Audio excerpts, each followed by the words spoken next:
मौलाना सैयद सुलेमान नदवी साहब का लिखा हुआ ग्रंथ है। इस ग्रंथ की विशेषता ये है कि अरबस्तान जहाँ इस्लाम धर्म का उदय हुआ, वो इस्लाम मानने वाले लोगों के पहले अरब बुद्धिस्ट देश था। ऐसा सलमान नदवी साहब के द्वारा ये अरबी उर्दू भाषा में लिखा हुआ ओरिजिनल किताब है, उसका ट्रांसलेशन है ये।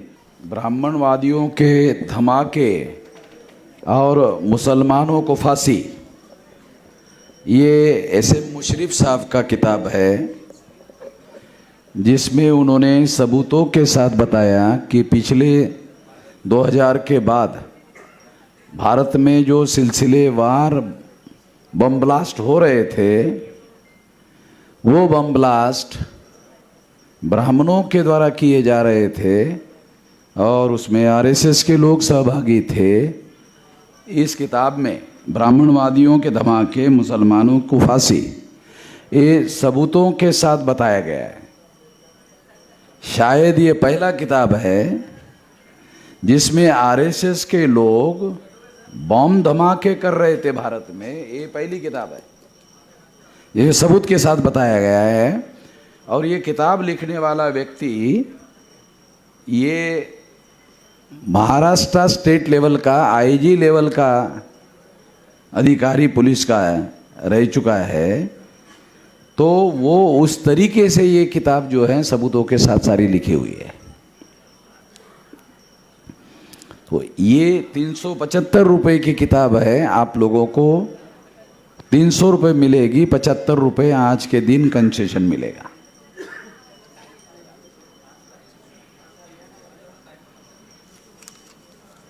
अब मैं कंक्लूडिंग के लिए आपके सामने उपस्थित हूँ। वो कंक्लूडिंग में कुछ बातें आप लोगों के सामने, जो बहुत सारे वक्ताओं ने बहुत सारी बातें कही है, चश्मा मुझे बस, तो उस संबंध में कुछ बातें आप लोगों को संगठन की जो भूमिका है वो आपको मालूम होनी चाहिए कि संगठन का स्टैंड क्या है, संगठन की भूमिका क्या है, या संगठन क्या सोचता है, क्या करना चाहता है। ऐसे परिस्थितियों में हमारे सुकुमार खांबड़े साहब ने और बहुत सारे माने साहब ने भी अपेक्षा की है, तो उस संबंध में कुछ बातें निश्चित रूप से बताया जाना ज़रूरी है। तो सबसे पहली बात मैं आप लोगों को बताना चाहता हूँ कि बामसेफ एक केवल जागरण और प्रबोधन करने वाला संगठन नहीं है। बामसेफ केवल जागरण और प्रबोधन करने वाला संगठन नहीं है। तो जिस मकसद के लिए जागरण और प्रबोधन किया जा रहा है, उस मकसद को हासिल करने के लिए जो भी ज़रूरी बातें हैं वो सारा काम बामसेफ के लोग करते हैं और उसको ये करना चाहिए। तो अभी आप लोगों ने सुना 1,44,146 इतने रुपए का निधि जो है वो बताया गया कि जन आंदोलन निधि के तौर पर दिया गया है, यानी जन आंदोलन करने के लिए निधि दिया गया है। तो बामसेफ जो है ये केवल जागरण और प्रबोधन करने वाला संगठन नहीं है। तो जिस मकसद के लिए जागरण और प्रबोधन किया जा रहा है, वो मकसद हासिल करने के लिए जो भी ज़रूरी काम है, अपनी कानूनी बाध्यताओं और बंधनों को ध्यान में रखते हुए और उन मर्यादाओं का पालन करते हुए वो सारा काम किया जाएगा नहीं, बल्कि आज तक ये बामसेफ कर रहा है, मगर मर्यादाओं को ध्यान में रखते हुए ही कर रहा है। पहली बात तो ये बात मैं आप लोगों को बताना चाहता हूं। दूसरी बात मैं आप लोगों को बताना चाहता हूं कि ओबीसी के संबंध में अभी पहला सत्र है, तो इस संबंध में 2-3 बातें समझना बहुत ज़रूरी है। कुछ लोग मुझे ये सलाह देते हैं कि अब जागरण बहुत हो गया है, अभी ये बंद करके अब ठोकण्यासाठी आता आपण मैदानात उतरलं पाहिजे। ये जो मैं ऐसा मानता हूँ कि ये जो तरीका है या सोचने का तरीका है, ये कोई बहुत ज़्यादा समझदारी का तरीका है, ऐसा मैं नहीं मानता हूँ। क्योंकि हमारे बहुत सारे ऐसे लोग हैं जो अभी हमारे प्रभाव क्षेत्र के बाहर है, तो वहाँ तक ये विचारधारा पहुँचानी होगी। ये लड़ाई कैसे लड़ी जानी चाहिए, क्या इसके बारे में लड़ने वाले लोगों ने इसके बात के बारे में सोचा कि जो लोकतंत्र में लोग सत्ता पर काबिज होते हैं, वो काबिज होने वाले लोग उसके पहले जनमत बनाने का काम करते हैं। ये कितने लोगों को समझ में आता है? जितने हमारे, मैं तो ये रिपब्लिकन पार्टी के बाबा साहब अम्बेडकर के जाने के बाद रिपब्लिकन पार्टी के जो नेता लोग रहे हैं, मुझे एक भी आदमी रिपब्लिकन पार्टी में ऐसा नजर नहीं आता जिनको जनमत नाम का कोई कॉन्सेप्ट है डेमोक्रेसी में, ये भी मालूम है कि नहीं है। मैं इसके बारे में डाउटफुल हूं माने साहब कि डेमोक्रेसी में सत्ता हासिल करने के लिए या सत्ता पर नियंत्रण करने के लिए आपको जनमत बनाना पड़ता है और जनसत्ता उसके बाद मिलती है। जनमत बनाना ये एक बहुत अहम और बहुत महत्वपूर्ण बात है। तो रिपब्लिकन पार्टी के नेताओं में मैंने नहीं देखा कि वो जनमत बनाने का हुनर जानते हैं। दलित पैंथर का तो सवाल ही नहीं है, तो ठोकने वाला मामला है, तो जनमत का सवाल ही नहीं, उनका तो कॉन्सेप्ट ही अलग है।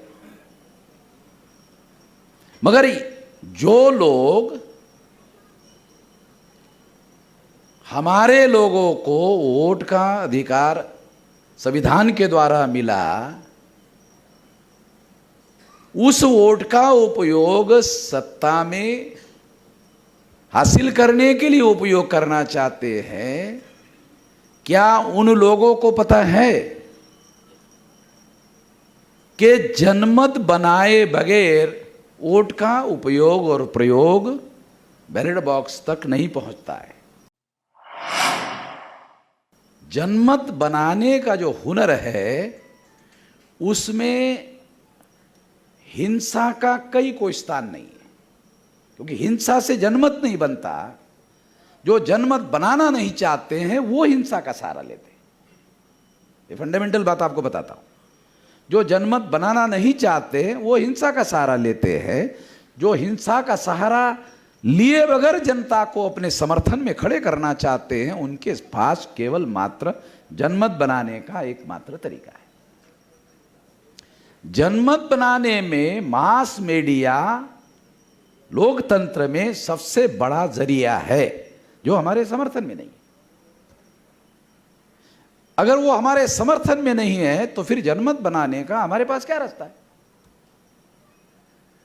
जन आंदोलन जनमत बनाने का बड़ा जरिया है। आजादी के आंदोलन में जवाहरलाल नेहरू प्रधानमंत्री बने तो कांग्रेस के द्वारा चलाया हुआ जन आंदोलन उसकी वजह। केजरीवाल अगर दिल्ली में मुख्यमंत्री बन गए तो वो जो आंदोलन दिल्ली में चला उसकी वजह से मुख्यमंत्री बन गए। आसाम में प्रफुल्ल कुमार मोहंता जो स्टूडेंट था और स्टूडेंट ऑर्गेनाइजेशन चलाता था, उसने आंदोलन किया और आंदोलन से जो जनमत बना उसकी वजह से वो वहां का मुख्यमंत्री बना।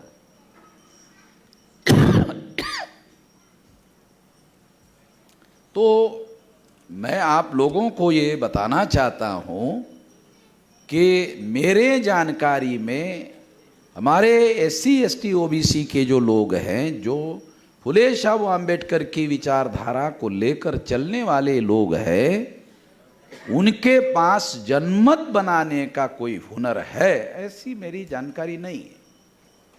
किसी के पास है, मुझे इसके बारे में जानकारी नहीं है कि किसी के पास जनमत बनाने का हुनर है। जो आदमी जनमत बनाने का हुनर नहीं जानता है, यदि नहीं जानता है, तो वो लोगों को वोट में तब्दील नहीं कर सकता, वोट को रूपांतरित नहीं कर सकता। ये बात मैं आप लोगों को मौलिक तौर पर समझाना चाहता हूं।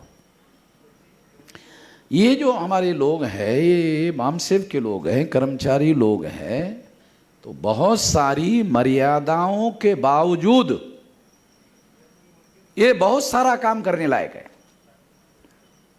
बहुत सारी मर्यादाओं के बावजूद बहुत सारा काम करने लायक है। इनकी बहुत सारी प्रासंगिकता है जिसका हम लोग आंदोलन के लिए उपयोग कर रहे हैं। जैसे मामसेव संगठन 31 राज्यों में 567 जिलों में 4000 से ज़्यादा तहसीलों में 22,000 से ज़्यादा ब्लॉक में और 1.5 लाख से ज़्यादा गांवों में फैला है नेटवर्क।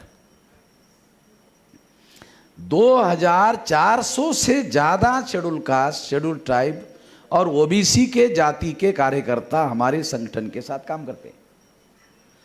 टोटल 6247 जाति के लोग हैं SC ST OBC के। 1703 शेड्यूल कास्ट है, 801 आदिवासी के टुकड़े हैं, 3743 OBC के हैं। तीनों को मिलाकर 6247 टुकड़े हैं। इसमें से 2400 से ज़्यादा जाति के कार्यकर्ता शेड्यूल कास्ट के, मोस्ट बैकवर्ड शेड्यूल कास्ट के, एक्सट्रीम बैकवर्ड शेड्यूल कास्ट के, शेड्यूल ट्राइब के, नॉमिडिक ट्राइब के। अनिल माने को जानते हो आप? ये नॉमिडिक ट्राइब है, ऑल इंडिया में काम कर रहे हैं, ऑल इंडिया की जिम्मेदारी है।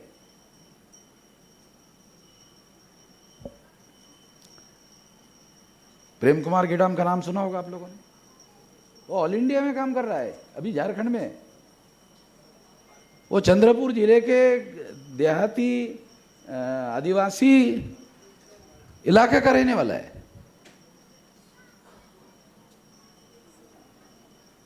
तो इससे आप अंदाजा लगा सकते हो कि तमाम प्रकार के लोग, शेड्यूल कास्ट के, शेड्यूल ट्राइब के, नॉमिडिक ट्राइब के, MBC के, OBC के,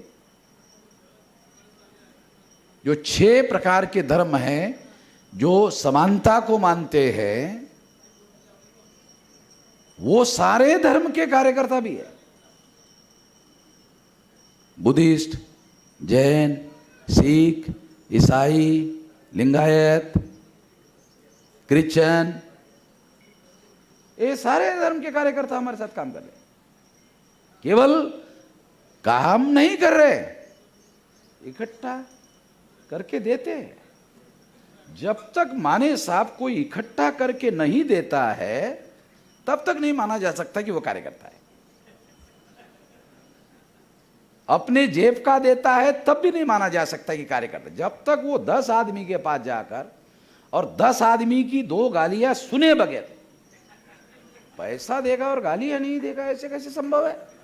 हमारे लोगों को मराठी में टक्के टोंपे बोलते ना, वो टक्के टोंपे खाने के बाद ही पैसा मिलता है, तो तभी वो कार्यकर्ता बनता है, नहीं तो नहीं बन सकता। तो मैं आप लोगों को ये बता रहा हूं कि मामसेव जो है, ये इतने बड़े पैमाने पर, इतने विशाल नेटवर्क में ये फैला हुआ संगठन है। मैं 18 साल 3-4 महीने का रहा होगा, अभी मेरी 65 साल की उम्र है।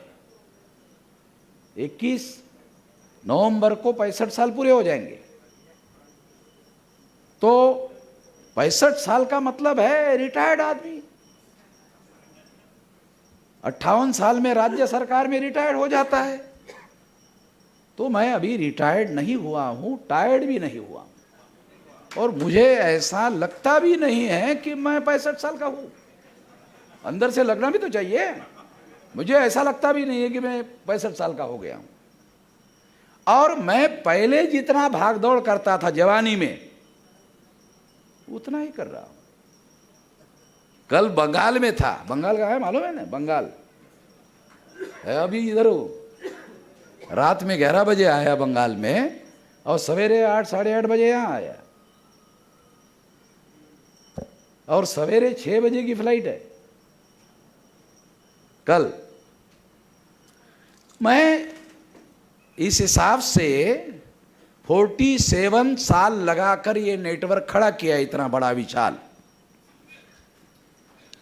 तो ये जो नेटवर्क खड़ा किया गया है, इसके द्वारा हम लोग आने वाले समय में, मेरा ऐसा मानना है कि 2029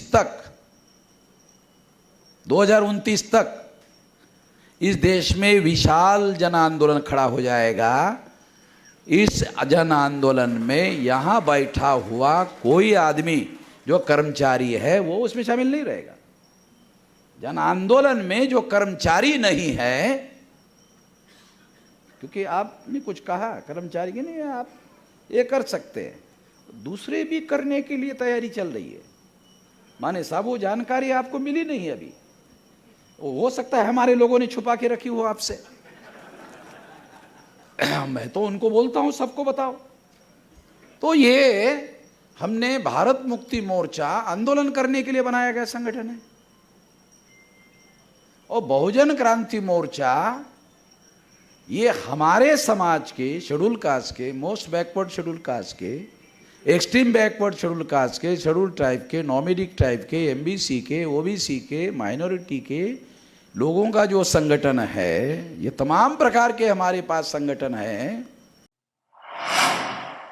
ये सारे संगठन जो आज हम लोग चला रहे हैं, इसमें आंदोलन करने के लिए ये सारे लोग जो है, उसके लिए ये भारत मुक्ति मोर्चा संगठन बनाया। मगर हमारे संगठित क्षेत्र के बाहर जो हमारे समाज के लोग हैं, जो एक गली में संगठन बनाता है, गली में संगठन बना रहा है हमारा आदमी, और उसको एक मालूम हो गया कि वामन मेश्राम राष्ट्रीय अध्यक्ष है, तो मुझे भी गली में भी संगठन बनाऊंगा तो राष्ट्रीय अध्यक्ष। उसको पूछो कि देश में, राष्ट्र में कितने स्टेट है, तो कहा पता नहीं है। वो गली में ही संगठन बनाता है। कौन है? राष्ट्रीय अध्यक्ष। वो अपने शहर के दूसरे मोहल्ले की भी बहुत ज्यादा जानकारी नहीं है, मगर कौन है? सुकुमार, राष्ट्रीय अध्यक्ष।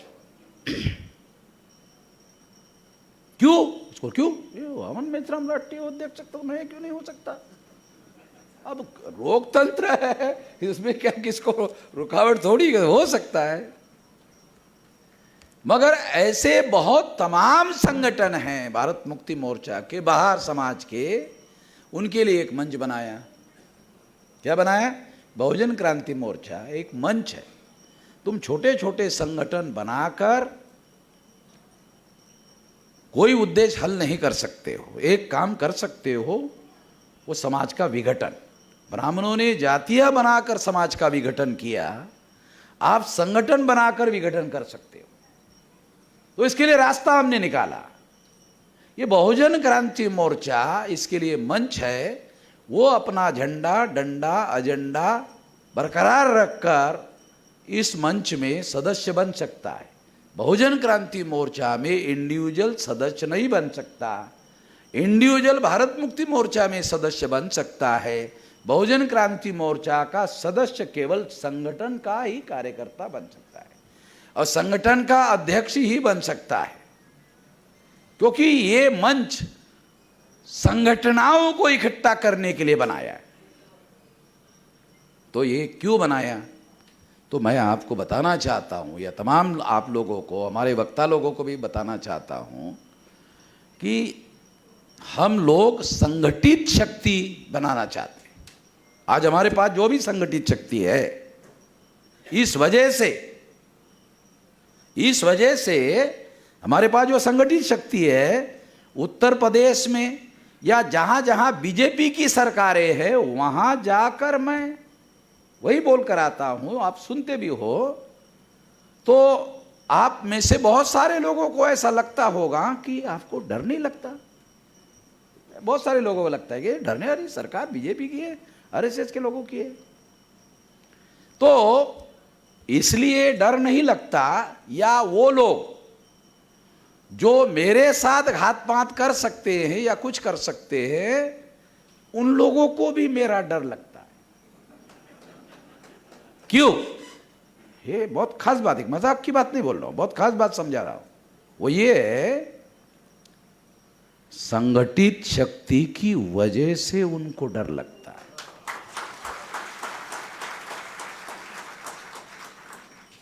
जितनी हमारी संगठित शक्ति है अभी, और हमारी कितनी संगठित शक्ति है, ये देखो, 6 अक्टूबर को आरएसएस के हेडक्वार्टर पर 1 लाख लोगों का मोर्चा हम लोग लेके जा रहे। ये माने साहब बोल रहे थे मैं भी आऊंगा, ये प्रिंटेड दिया मैंने, डॉक्यूमेंट दिया, वो घोषित करो बोल रहे थे, ये ले लो, ये प्रिंटेड है। यहाँ गट्ठे आए हैं, आप लोगों को देने के लिए आए हैं गट्ठे। ये सारे देश भर में तैयारी शुरू हो गई है, सारे देश भर से आएंगे। हे वाकुळकर साहेब जे आहेत, हे नागपूरहून आलेत, त्यांना माझ्या जातीचीच 10 लाख लोक नागपुरात आहेत, विचार कर। आणि त्या आरएसएसच्या हेडक्वार्टरच्या आसपास आहेत, बरोबर आहे की नाही? जर मी ठरवलं घेरतात, रिअल सांगतोय, एकदम 200% गोष्ट सांगतोय, तो ये उनको मालूम है, तो इसलिए मुझे डर नहीं लगता। तो उनको ये मालूम है कि वामन मेश्राम दूसरे दलित पैंथर या आरपीआई लोगों की तरह मुंह से भाप नहीं निकालता, उसके पास संगठित शक्ति है। तो मैं संगठित शक्ति के बल पर बोलता हूं, जिसके लिए मैंने 47 साल लगाया। उस संगठित शक्ति की वजह से अभी ये आप देख रहे हैं माने साहब, ये हॉल भरा है, ऊपर भी है, वो आपको दिखाई नहीं दे रहा है। आप थोड़ा सा ऊपर जाओ, देखो। अरे तुम ऊपर क्यों, नीचे क्यों? रहे कहा बैठने की जगह ही नहीं, इसलिए दूसरा हॉल बनाया। तो आपको ये एग्जाम्पल के लिए बता रहा हूं, ये सारे देश भर में। अभी बंगाल से आया मैं, तो बंगाल में भी यही व्यवस्था, वहां भी बैठने के लिए जगह कम पड़ी। क्यों कम पड़ी? बैनर्जी नाम का जो ब्राह्मण है, बड़ा हॉल था, कैंसिल कर दिया, बैनर्जी ने कैंसिल कर दिया। तो उन्होंने मुझे कहा ऐसा ऐसा कि हमें क्या शॉर्ट नोटिस में दूसरा हॉल बुक करो। बोले छोटा है, जैसा है करो, होना चाहिए। उनका मकसद था आपका कार्यक्रम होने नहीं देना है। तो उनको मालूम होना चाहिए कि ये वामन मेश्राम की फौज है, ये हर हालत में तैयारी करके करती है, तो छोटा हो कोई बात नहीं। तो छोटा हॉल बुक किया। तो जितने हॉल में थे उससे 2 गुना ज़्यादा लोग जो है बाहर खड़े थे। उसका वीडियो रिकॉर्डिंग भी किया और उनको कहा मेरे पास भेजो, और वो बैनर्जी को 72 घंटे में नोटिस चली जाएगी एट्रोसिटी की। तब साले को दादा वहाँ दाल आटे का भाव पता चलेगा कि वामन मेश्राम के मौलिक अधिकार का उल्लंघन एट्रोसिटी के दायरे में आता है। बैनर्जी को तब पता चलेगा। अगर वो ममता बनर्जी की मदद से कर रहा है तो हाई कोर्ट से नोटिस लाऊंगा, सुप्रीम कोर्ट से नोटिस लाऊंगा। और सुप्रीम कोर्ट में केस कैसे जीतना है वो मैं बहुत अच्छी तरह जानता हूँ, क्योंकि मैं जीत चुका हूँ। तो मैं आपको संगठित शक्ति के बारे में बता रहा हूँ, बहुत खास बात। जैसे एक एग्जाम्पल दिया कि दंडुके से ज्योतिराव फुले कहते कि वो डरते हैं, तो संगठित शक्ति दंडुके से बहुत ज़्यादा ताकतवर होती है, बहुत ज़्यादा शक्तिशाली होती है। मैं उसकी बात आप लोगों को खास तौर पर समझा रहा हूँ, और इसलिए हम लोगों को संगठित शक्ति के रेफरेंस में बातों को सही तरीके से समझना होगा। अब दूसरी बात मैं आप लोगों को बताना चाहता हूँ, जो जानकारी हमारे लोगों के पास होनी चाहिए। जैसे आपको याद होगा 17 अगस्त 1932 को शेड्यूल कास्ट शेड्यूल ट्राइब के लिए बाबा साहब आम्बेडकर ने सेपरेट इलेक्टोरेट का अधिकार अंग्रेजों से लड़ झगड़ कर हासिल किया था। आप सोचते होंगे, अरे ओबीसी के विषय पर बात कर रहे हैं आप, शेड्यूल कास्ट शेड्यूल ट्राइब के पॉलिटिकल रिजर्वेशन का है, इसमें कहाँ मतलब आया? वही समझा रहा हूँ। तो कैसे हमारे लोगों को जो चीज़ें समझ में नहीं आती वो चीज़ें मुझे समझ में आती है। जब बाबा साहब आम्बेडकर ने सेपरेट इलेक्टोरेट का अधिकार हासिल किया तो उस समय ओबीसी के लोग इसके विरोध में, सेपरेट इलेक्टोरेट के विरोध में गांधी जी का साथ दे रहे थे। माने साहब, बहुत खास बात समझा रहा हूँ तमाम, क्योंकि जो मैं बोल रहा हूँ, क्योंकि ऑन रिकॉर्ड बोलता हूँ और ये सारा रिकॉर्डिंग पर हो रहा है। एससी एसटी के सेपरेट इलेक्टोरेट के विरोध में, सेपरेट इलेक्टोरेट क्या है? तो अछूतों को अछूतों का प्रतिनिधि चुनने का अधिकार होगा। अछूतों का प्रतिनिधि ब्राह्मण को, क्षत्रिय को, वैश्य को चुनने का अधिकार नहीं होगा। जो बहुत सारे लोगों को सेपरेट इलेक्टोरेट भी मालूम नहीं है, बहुत सारे शेड्यूल कास्ट के लोग बोलते हैं, उनको भी मालूम नहीं है सेपरेट इलेक्टोरेट क्या है। सेपरेट इलेक्टोरेट का मतलब है कि अछूतों के प्रतिनिधि चुनने का अधिकार। दूसरा अर्थ, अछूतों के प्रतिनिधि चुनने का अधिकार ब्राह्मण को नहीं होगा, क्षत्रिय को नहीं होगा, वैश्य को नहीं होगा। तो उस चुनाव क्षेत्र में शेड्यूल कास्ट का चुनाव क्षेत्र है तो शेड्यूल कास्ट ही चुनाव लड़ सकेगा। शेड्यूल ट्राइब का चुनाव क्षेत्र है तो शेड्यूल ट्राइब ही चुनाव लड़ सकेगा। तो शेड्यूल कास्ट के चुनाव क्षेत्र में शेड्यूल कास्ट ही वोटर होगा, शेड्यूल ट्राइब के चुनाव क्षेत्र में शेड्यूल ट्राइब ही वोटर होगा। तो इससे क्या होता? इससे शेड्यूल कास्ट के जो रियल रिप्रेजेंटेटिव है, लड़ाकू प्रतिनिधि है, लड़ने वाले प्रतिनिधि है, वो चुनकर जाते। आदिवासी के भी लड़ने वाले लोग चुनकर जाते और उनकी संख्या 131 होती। 26 जनवरी 1950 को जब संविधान भारत में लागू हुआ, क्योंकि हमारे पास ज्ञान तो बहुत दूर की बात है, जानकारी नहीं है, मैं जानकारी के तौर पर बता रहा हूं। 26 जनवरी 1950 को जब संविधान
76 शेड्यूल कास्ट शेड्यूल ट्राइब के मेंबर पार्लियामेंट भाजपा में चुनकर आए। इसलिए कल परसों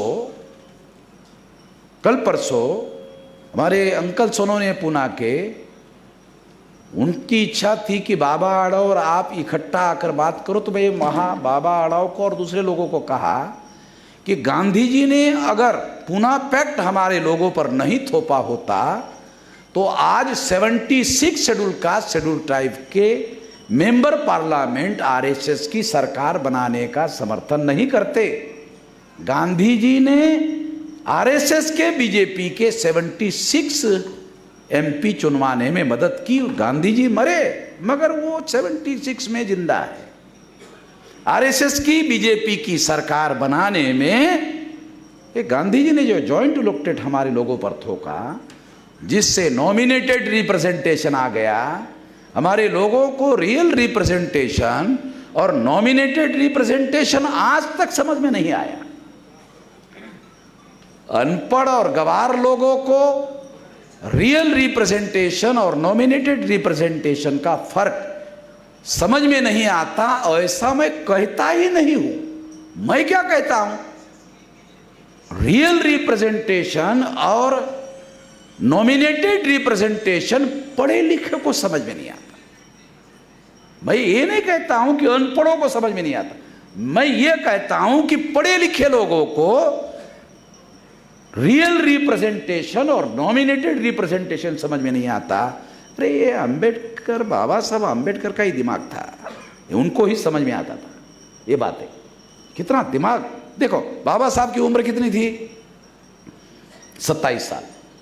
1918 में बाबा साहब अंबेडकर ने रिटर्न मेमोरेंडम दिया और कहा नॉमिनेटेड रिप्रेजेंटेशन नहीं चाहिए, वो नहीं चाहिए, रियल रिप्रेजेंटेशन चाहिए। कितनी उम्र थी सुकुमार जी? 27। अभी 50 साल का पढ़े लिखे को समझ में नहीं आता। आजादी में डेमोक्रेसी आएगी, सारी दुनिया की डेमोक्रेसी रिप्रेजेंटेशन पर खड़ी है। वो रिप्रेजेंटेशन अगर सही होगा तो डेमोक्रेसी सही होगी, क्योंकि डेमोक्रेसी का प्राण तत्व रिप्रेजेंटेशन है। डेमोक्रेसी का प्राण तत्व रिप्रेजेंटेशन है। रिप्रेजेंटेशन सही होगा तो डेमोक्रेसी सही होगी। रिप्रेजेंटेशन ही नॉमिनेटेड है। आता नॉमिनेटेड हा इंग्रजी शब्द बाबासाहेबाचा, आता तुमच्या गावठी भाषेत सांगतो, ठेवलेला आमदार। तुम्हाला चटकन लक्ष येईल कारण तुमची देशी भाषा आहे। माने साहेब आगे लक्षात? आता आपला मराठी शब्द ठेवलेला आमदार, ठेवलेला खासदार। आता काय लांब सांगायची स्पष्टीकरण देण्याची आवश्यकता आहे? काहीच आवश्यकता नाही। एका शब्दामध्ये सर्व निपटून जाते, विश्लेषण सांगायची आवश्यकता नाही। पण नॉमिनेटेड म्हणजे काय म्हणताय हो वामन मेस? आमच्या याला काय समजून न राहिलंय। ठेवलेला आमदार, ठेवलेला खासदार म्हटलं की झालं, संपलं, चायला सर्व समजलं। मग आता काय शिल्लक नाही, सर्व समजून येत आहे। तो मेरे कहने का मतलब ये है कि कांग्रेस जिसको शेड्यूल कास्ट का टिकट देती है, कांग्रेस जिस शेड्यूल ट्राइब को टिकट देती है, वही एमएलए, वही एमपी बनता है, वही बीजेपी आरएसएस का एमपी बनता है और वहां चुनकर जाता है। तो बहुत सारे लोगों को क्या लगता है कि शेड्यूल कास्ट के, शेड्यूल ट्राइब के लोग भाजपा को, आरएसएस को समर्थन कर रहे हैं, और ज़्यादातर मुसलमानों को लगता है, क्योंकि उनको ये बैकग्राउंड पता ही नहीं है। शेड्यूल कास्ट के और शेड्यूल ट्राइब के लोग भाजपा को अगर वोट नहीं देते तो भी शेड्यूल कास्ट का रिजर्व कैंडिडेट बीजेपी का चुनकर आता है, क्योंकि शेड्यूल कास्ट के वोट कितने हैं? 15%। अगर ये 15% शेड्यूल कास्ट के लोगों ने बीजेपी को वोट नहीं दिया 100%, बाकी 15% मुसलमानों के छोड़ दिए जाए तो 70% उधर है, वो देते हैं। तो शेड्यूल कास्ट का कैंडिडेट बीजेपी का नॉन शेड्यूल कास्ट के लोग चुन कर देते हैं। आ रहा है? कुछ समझ में आ रहा है?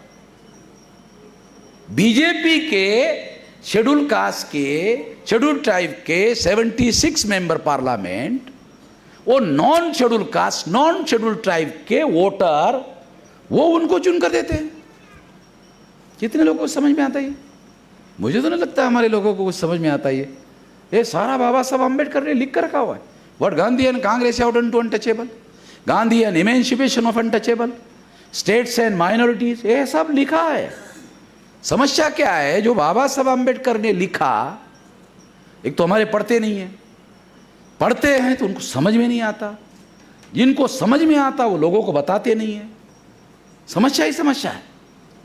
इसलिए मैं आपको ये बता रहा हूं कि ये जो बाबा साहब आम्बेडकर ने 17 अगस्त 1932 को सेपरेट इलेक्टोरेट हासिल किया था, जिससे रियल रिप्रेजेंटेशन हमारा डेवलप होता और सेंट्रल गवर्नमेंट की कोई भी सरकार शेड्यूल कास्ट और शेड्यूल ट्राइब के सपोर्ट से नहीं बनती।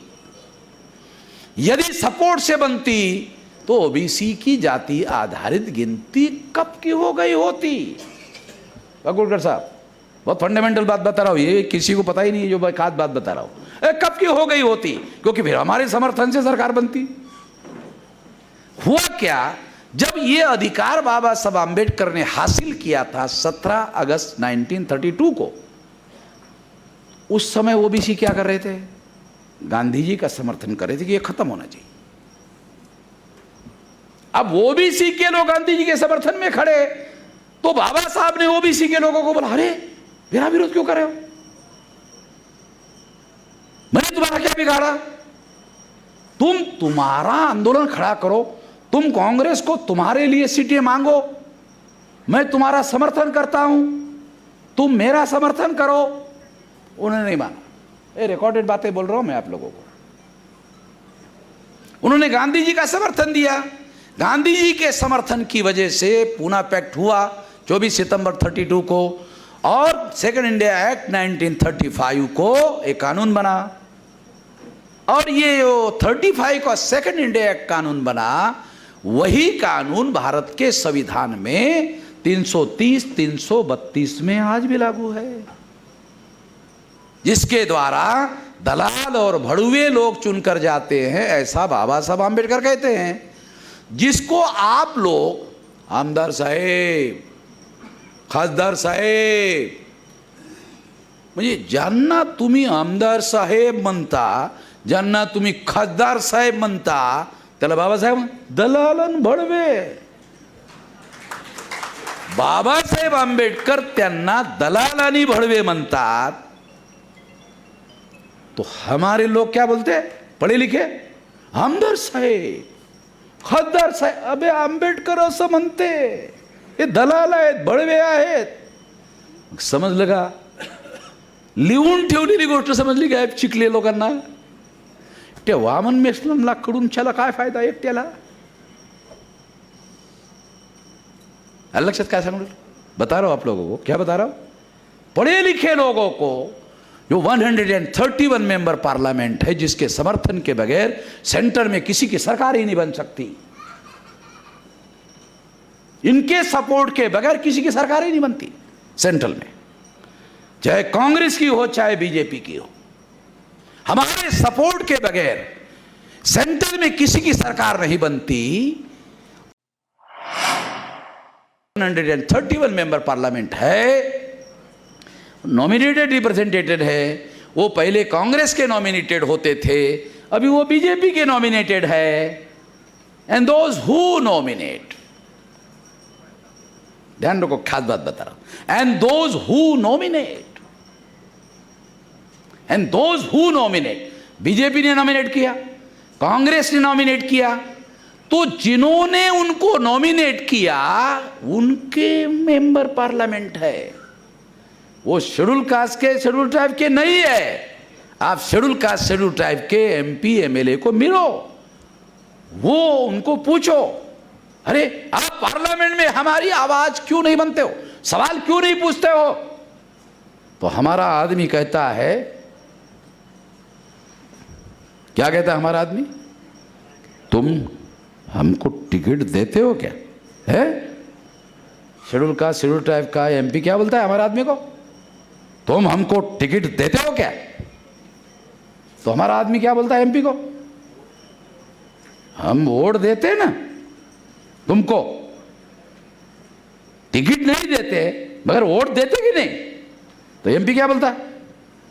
पार्टी टिकट देगा उसके बाद ही ना वोट देते हो। पार्टी ने टिकट ही नहीं दिया, कहां से वोट दोगे?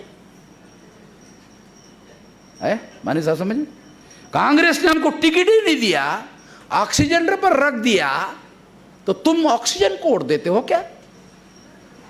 पार्टी टिकट देती है तब तुम टिकट देते हो, तो तुम्हारा नंबर दूसरे पर है। पहले नंबर पर तो पार्टी टिकट देगी तो फिर तुम वोट दोगे। पार्टी ने टिकट ही नहीं दिया, तुम कहां वोट दोगे? तुम उधर दोगे ना जो जिसको टिकट दिया। मैं आपको प्रैक्टिकल बातें समझा रहा हूं, बातें आपको समझ में आ जाना चाहिए। तो हमारा एमपी पार्लियामेंट में बोलता नहीं है। बाबा साहब आम्बेडकर का तजर्बा है, उन्होंने हमारे एससी एसटी के मेंबर पार्लियामेंट को देखा, ना बोलते हुए देखा, तो उन्होंने अंग्रेजी में कहा, they are opening their mouth only for yawning. ते फक्त जांभई देण्यासाठी तोंड उघडतात, अन्यथा तोंडच उघडत नाही. Babasaheb, they are opening their mouth only for yawning. मराठीमध्ये ट्रान्सलेशन, ते फक्त जांभई देण्यासाठी तोंड उघडतात, अन्यथा तोंडच उघडत नाही. माझं म्हणणं सांगतो, जांभई देणे जर नॅचरल कॉल नसता तर त्याच्यासाठी सुद्धा तरी तोंड उघडलं नसतं. ते नॅचरल कॉल आहे, त्याच्या नियंत्रणात नाही आहे, त्यामुळे तोंड उघडावं लागते.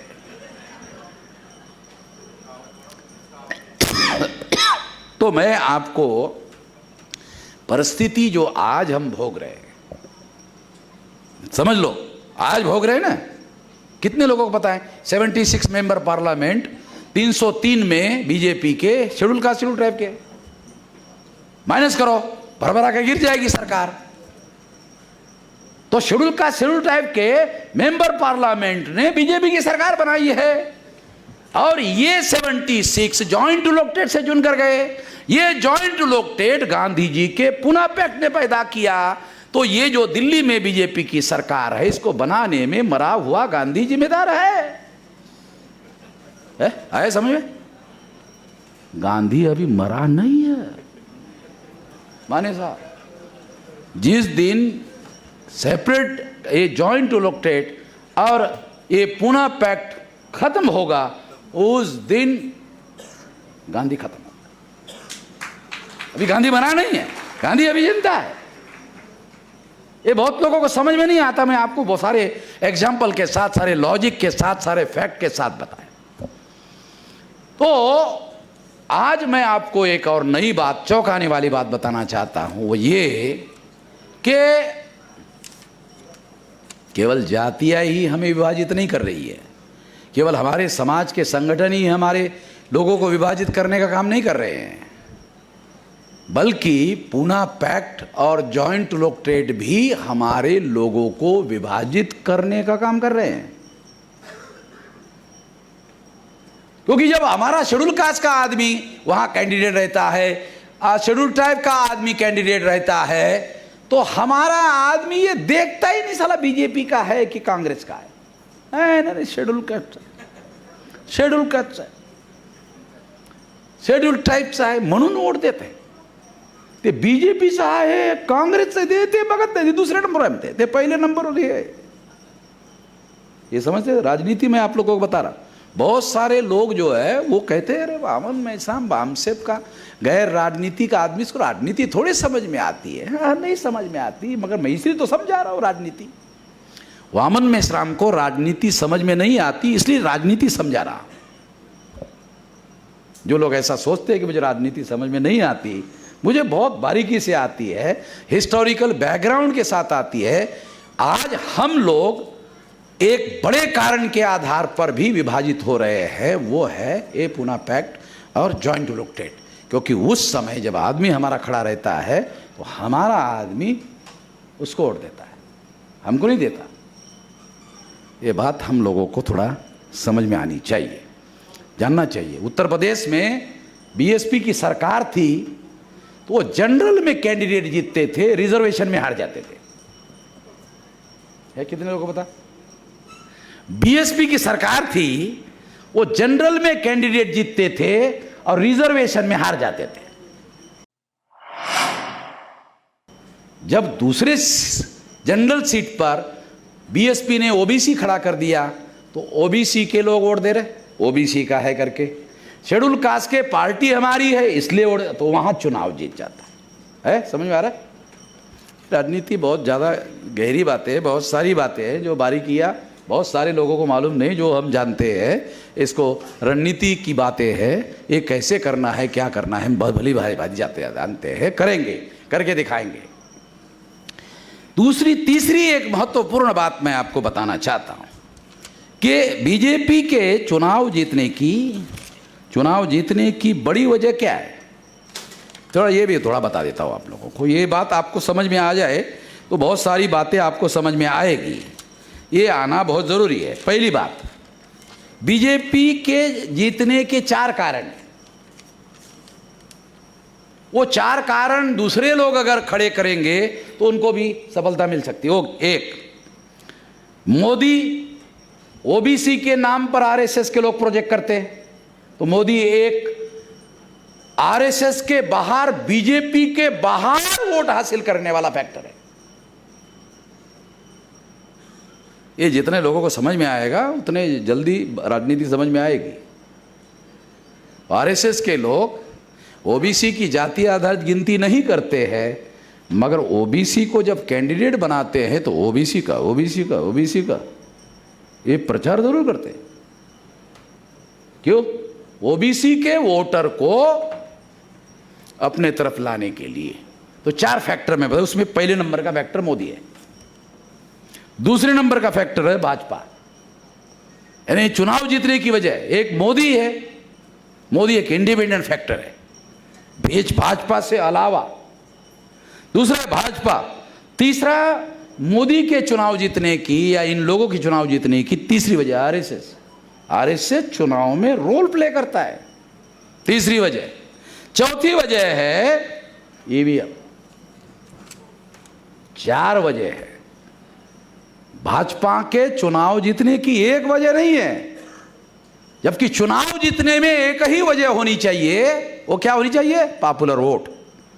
लोकतंत्र का मौलिक सिद्धांत है पॉपुलर वोट के आधार पर चुनाव जीता जाना चाहिए। मगर यहां मैं जो आप लोगों को बहुत फंडामेंटल बात बता रहा हूं कि उसके चुनाव जीतने की 4 बड़ी वजह है।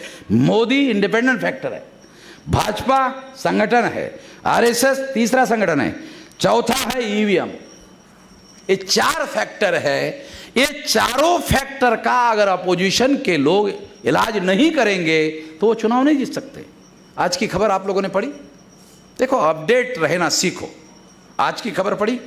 आज की बड़ी पहले नंबर की खबर है, अगर आज के तारीख में चुनाव हुआ तो बीजेपी को 36% वोट पड़ेंगे और 64% बीजेपी के विरोध में पड़ेंगे। है इससे बड़ी कोई खबर हो सकती है? अगर आज के तारीख में चुनाव हुआ तो भाजपा को 36% वोट पड़ेंगे और 64% भाजपा के विरोध में पड़ेंगे। तीसरा मुद्दा, यदि 64 वाले इकट्ठा नहीं आए तो भाजपा जीतेगी। माने साहब, हम लोग 2024 के चुनाव में भाजपा को हर संभव पराजित करने के लिए पूरी ताकत झोंकेंगे। हम लोग भारत मुक्ति मोर्चा के द्वारा, बहुजन क्रांति मोर्चा के द्वारा और तमाम ऑफशूट संगठन के द्वारा हम ये काम करेंगे, मगर ये काम हम धर्मार्थ नहीं करेंगे। माने समझ आ रहे? धर्मार्थ गधे नहीं है हम लोग। 47 साल की साली जिंदगी लगा दिया तो ये काम हम धर्मार्थ करेंगे क्या? धर्मार्थ समझ रहे हो क्या है? धर्मार्थ है चॅरिटेबल। नाही, तुम्ही बना प्रधानमंत्री, आम्ही तुम्हाला समर्थन देतो, एवढे गधे लोक नाहीत आम्ही।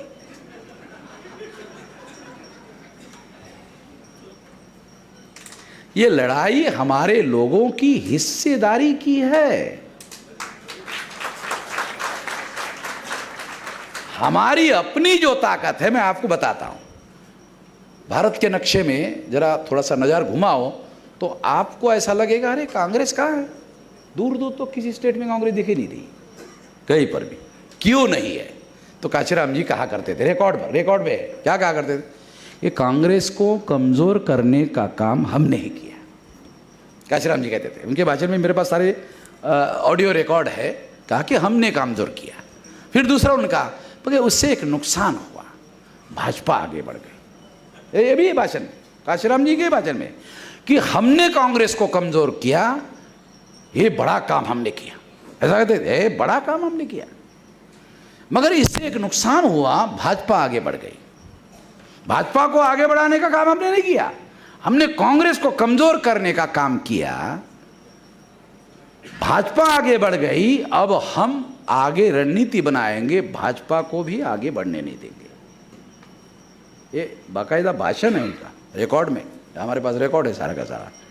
तो मैं आपको खास बात बताना चाहता हूं, वो समझना बहुत ज़्यादा ज़रूरी है, जानना ज़रूरी है, इसलिए ये बात आपको समझा रहा हूं, बता रहा हूं कि कांग्रेस के कमज़ोर होने का बड़ा कारण क्या है। तो कांग्रेस का सामाजिक आधार तोड़ने का काम वाम साहब ने किया। कांग्रेस का सामाजिक आधार, SC ST OBC का सामाजिक आधार तोड़ने का काम वाम साहब ने किया। वाम साहब के लोगों के द्वारा यह हुआ। वाम साहब के पास वो ताकत है जिसने कांग्रेस को कमजोर करने का काम किया, सामाजिक आधार कमजोर करने का काम किया। ये हमारा सामाजिक आधार 2024 के चुनाव में बीजेपी को परास्त करने के काम में अगर जुड़ेगा तो ही अपोजिशन जीत सकती है, तो ही अपोजिशन बीजेपी के विरोध में चुनाव जीत सकती है, नहीं तो बीजेपी जीतेगी। तो बीजेपी जीतती है या कांग्रेस जीतती है, ये दोनों में हमें कोई फर्क नहीं। दोनों ब्राह्मणवादी ताकते हैं, एक खुल्लम खुल्ला बदमाशी करने वाला है, एक छुप छुप के बदमाशी करने वाला है। तो छुप छुप के करने वाला बदमाश ज़्यादा खतरनाक होता है, और खुल्लम खुल्ला वाला थोड़ा आमने सामने है। तो हमारे बहुत सारे लोगों को कांग्रेस बदमाशी का काम करती है ये मालूम ही नहीं है, बीजेपी बदमाश है ये सबको मालूम है।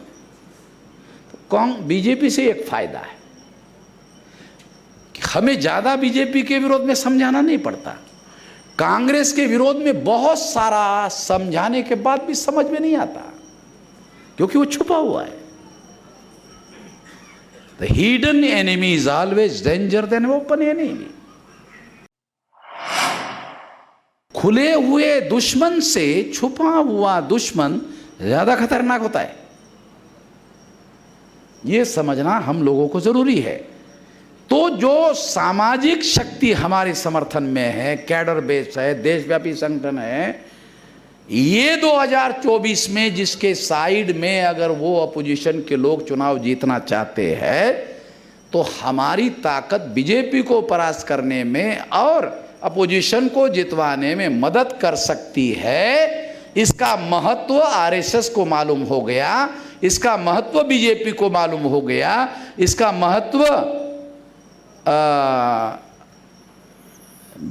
सेंट्रल गवर्नमेंट को मालूम हो गया। और नरेंद्र मोदी ने, RSS ने वाम साहब को इसीलिए तोड़फोड़ करने के लिए IB को लगाया। अभी एक कार्यकर्ता सवेरे आया था, वो कह रहा था कि IB का मेरे पास टेलीफोन आया था। तो नरेंद्र मोदी ने IB को काम को लगाया कि ये तोड़फोड़ करने वाले जो लोग हैं उनको कितना सपोर्ट मिल रहा है, डाटा कलेक्ट कर रहे हैं। जितना तोड़फोड़ करने वाले लोग हैं उनके सपोर्ट में सेंट्रल गवर्नमेंट है, बीजेपी है, और एडमिनिस्ट्रेटिव मशीनरी तोड़फोड़ करने के काम में लगाई हुई है। इतना फिर भी आसान नहीं हो रहा। फिर भी हमारे समर्थन में कितने लोग हैं और वो कितने कामयाब हो गए? 99, 100 होता है ना, परसेंटेज में 100 होता है ना, 100, तो 100 में 99 लोग हमारे समर्थन में हैं। 1% रह गया, उस 1% में 99 फिर हमारे साथ है, फिर एक रह गया, फिर उसमें से 99 हमारे साथ है। तो ये आंकड़ा होता है 99.99 फिर 0.99। ऐसा आंकड़ा लिखने का रिवाज नहीं है, 99.99 ही लिखने का रिवाज है, मगर नया तरीका बना रहा हूं मैं। हर एक का अपना अपना तरीका होना चाहिए। कि मैं बता रहा हूं आपको 99.99 और 0.99, इतना सारा हमारे साथ भी है। यानी सेंट्रल गवर्नमेंट, बीजेपी, आरएसएस लगाया और वो उनकी मदद कर रहे तोड़फोड़ करने वाले की। वो जो सब्जेक्ट है ना, संघटन तोडफोड करण्याचा कार्यक्रम पीएमओ स्तरावर चालविला जात आहे, यावरून षड्यंत्राची गंभीर कल्पना यावी। तो इसमें ज़्यादा विस्तार से बताऊंगा, बहुत सारी लंबी सबूत हमारे पास है। तो इतना रेफरेंस के तौर पर बता रहा हूँ, ये आया इसलिए रेफरेंस बता रहा हूँ। इतनी हमारी ताकत बीजेपी मानती है, आरएसएस मानती है, सरकार मानती है कि ये लोग सेंट्रल गवर्नमेंट बनाने में 2024 में रोल प्ले कर सकते हैं। इसलिए अपोजिशन पार्टी की सरकार गिराने के साथ साथ वामन मेश्राम की सरकार भी गिरानी पड़ेगी। माने साहब समझ में नहीं आया आपको? लगा वाला सरकार ही नहीं वामन मेश्राम की, वो सरकार कैसे गिरा रहे?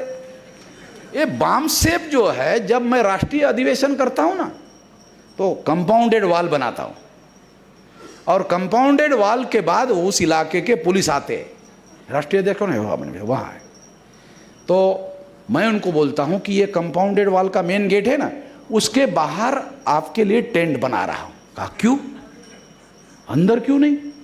कहा अंदर हमारी 5 दिन सरकार चलेगी, तुम हो बीजेपी की सरकार के पुलिस, कांग्रेस की सरकार के पुलिस, मेरे पुलिस, ये पुलिस मेरे, तो डबल पुलिस कैसे चलेगा? मेरी सरकार कम से कम 5 दिन तो चलनी चाहिए। तो बामसेफ का हमारा अधिवेशन जब 5 दिन चलेगा, तो ये जो कंपाउंडेड वॉल है उसमें 5 दिन मेरी सरकार चली, मेरा आदेश चलेगा। तुम अंदर रहोगे तो तुम्हारा आदेश चलाओगे। तो तुम्हारा टेंट मैंने दरवाजे के बाहर लगाया है, तुम अछूत मत मानना। तुम्हारा टेंट मैंने अलग लगाया हुआ है, बाहर लगाया है, खाना मिलेगा, चाय मिलेगा, पूरा सम्मान मिलेगा। अरे बाहर रख के सम्मान कैसे मिलेगा? पुलिस वाला बोलता है नहीं, वो टेंट लगाकर आपकी व्यवस्था कर रहा हूं। तो मैं आपको समझा रहा हूं माने साहब कि हमारी भी 5 दिन सरकार चलती है, हर साल चलती है, तो हमारी सरकार है। तो ये जो सरकार है वो अलग अलग राज्यों में सरकार गिराने का काम बीजेपी कर रही है। 6300 करोड़ रुपया इसके लिए खर्चा किया, केजरीवाल ने आरोप लगाया आज के अखबार में, सरकार गिराने के लिए। हमारी सरकार को भी गिराने के लिए इन लोगों ने लोगों को लगाया हुआ है। उन लोगों के नाम हमारे सारे कार्यकर्ता जानते हैं। ये कौन गद्दार लोग हैं? उनको हमने एक पदवी दिया है, वो गद्दार। इससे बड़ी कोई पदवी नहीं है, ग्रेजुएट, पोस्ट ग्रेजुएट, छोटी पदवी है। गद्दार बहुत बड़ी पदवी है, डिक्शनरी में इससे बड़ी कोई पदवी है नहीं है। तो इसलिए ये काम जो है, मैं आपको एग्जाम्पल के तौर पर बता रहा हूं कि सेंट्रल गवर्नमेंट राज्यों की सरकार गिराने का ही काम नहीं कर रही है, हमारे संगठन को भी तोड़फोड़ करने का काम कर रही है। इसका मतलब 2024 के चुनाव में हमारी वजह से भी उनको प्रॉब्लम होने वाला है, ऐसी जानकारी उनके पास में है। इस वजह से मैं एग्जाम्पल के तौर पर आपको बता रहा हूं कि अब हमारी इग्नोर करने वाली ताकत नहीं है। ये 2029 तक एससी एसटी ओबीसी के जो जातियां है 6247, इस सारे जाति के लोगों को देशव्यापी मालूम हो जाएगा। अखबार वाले खबर छापे कि ना छापे, सबको मालूम हो जाएगा कि हम उनकी लड़ाई लड़ रहे हैं। जब उनको मालूम हो जाएगा तो हमारे आंदोलन से दूर नहीं रहेंगे। तो 2029 तक इतनी बड़ी जन आंदोलन की तैयारी हम लोग कर रहे हैं, और ये संगठित शक्ति के आधार पर कर रहे हैं। पहले हम ऐसा करने की स्थिति में नहीं थे, अभी हम लोग संगठित शक्ति के बल खड़ा होने की वजह से करने के लायक हो गए हैं। ये बात मैं खास तौर पर आप लोगों को बता रहा हूं, खास तौर पर मैं आप लोगों को ये बात समझा रहा हूं, तो इसलिए एग्जाम्पल के तौर पर आपको समझा रहा हूं।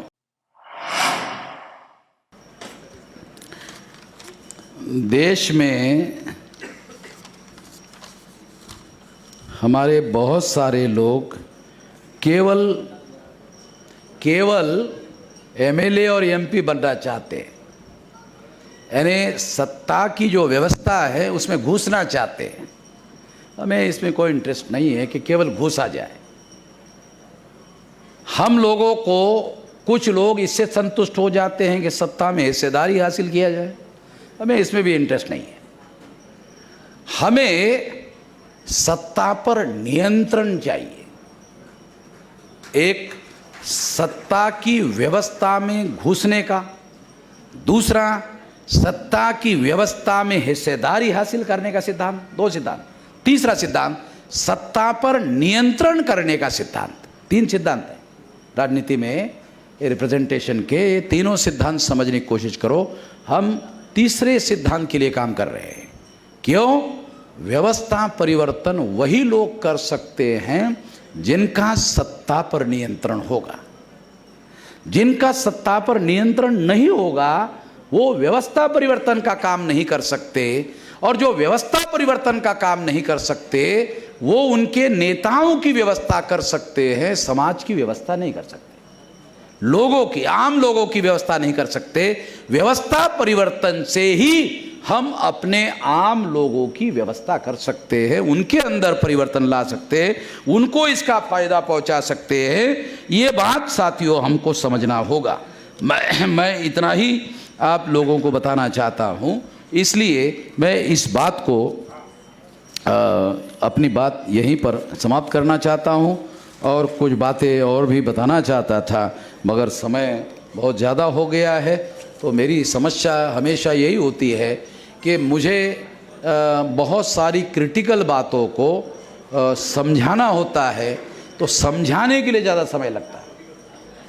जो क्रिटिकल बातें हैं, जो हमारे लोगों को स्टेटमेंट करने से समझ में नहीं आती, वो स्टेटमेंट को विस्तार से सबूतों के साथ, एग्जाम्पल के साथ, लॉजिक के साथ, तथ्य के साथ बताना पड़ता है, तब जाकर के थोड़ी बात हमारे लोगों के समझ में आती है। इसलिए ये बात मैं आपको समझाने के लिए ज़्यादा समय लगा। आपने मेरी बात ध्यान से सुनी, धन्यवाद।